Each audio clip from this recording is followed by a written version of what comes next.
And welcome back here to Live Now from Fox. I'm Andrew Kraft. All right, briefly here, let's get back to the conflict in the Middle East between Israel and Hamas. We have this still live vantage point there in southern Israel, looking into the Gaza Strip and offline. You haven't seen this, I have.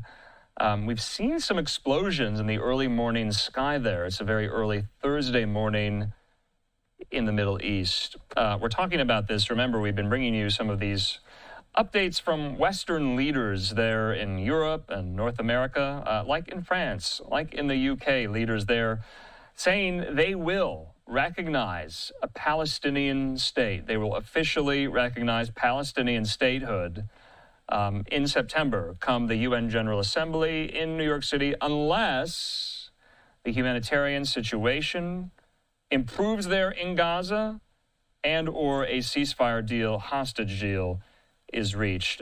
So remember, we brought you the news from Starmer there in the UK, but also Macron from France making these demands in this war. And now the latest Western leader has done just that. I'm talking about Canadian Prime Minister Mark Carney. Speaking of Canada, live picture there in downtown Winnipeg in Manitoba. I want to put this up here from Carney's office on social media with the letter making it official.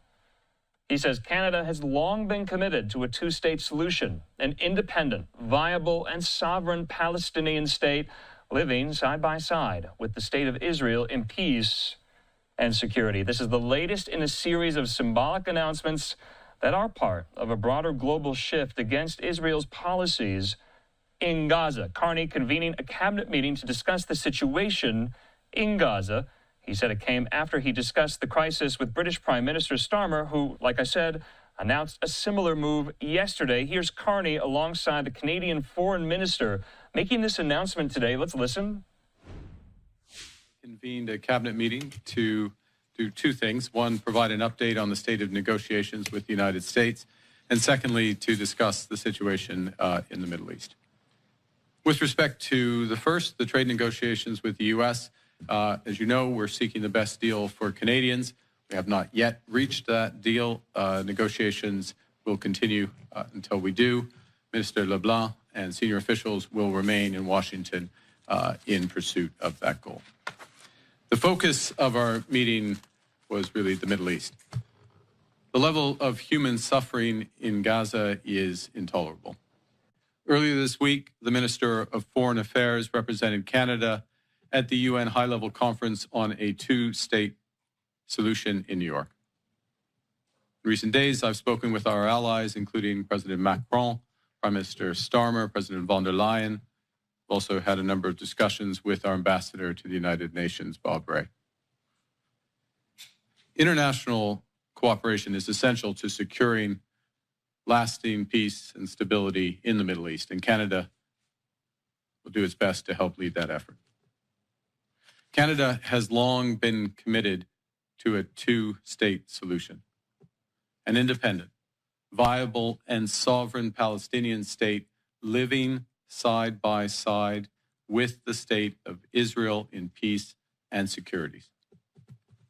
For decades, it was hoped that this outcome would be achieved as part of a peace process built around a negotiated settlement between the Israeli government and the Palestinian Authority. Regrettably, this approach is no longer tenable.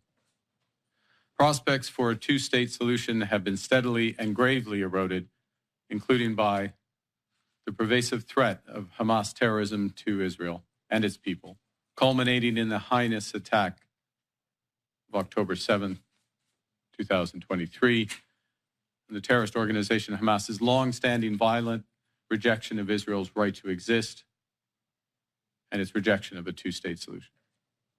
For the reasons I cited earlier, Canada intends to recognize the state of Palestine at the 80th session of the United Nations General Assembly in September 2025. This intention is predicated on the Palestinian Authority's commitment to much-needed reforms, including commitments by the Palestinian Authority's President Abbas to fundamentally reform its governance, to hold general elections in 2026 in which Hamas can play no part, and to demilitarize the Palestinian state. Canada will increase its efforts in supporting strong democratic governance in Palestine and the contributions of its people to a more peaceful and hopeful future.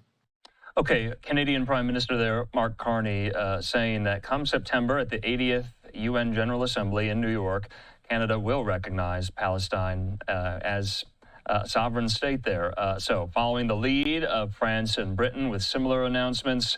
But you notice there one caveat, Carney saying Hamas can have no role in future Palestinian governance. Well, as you know, if you've been following our coverage of this very conflict, easier said than done, I think it's safe to say.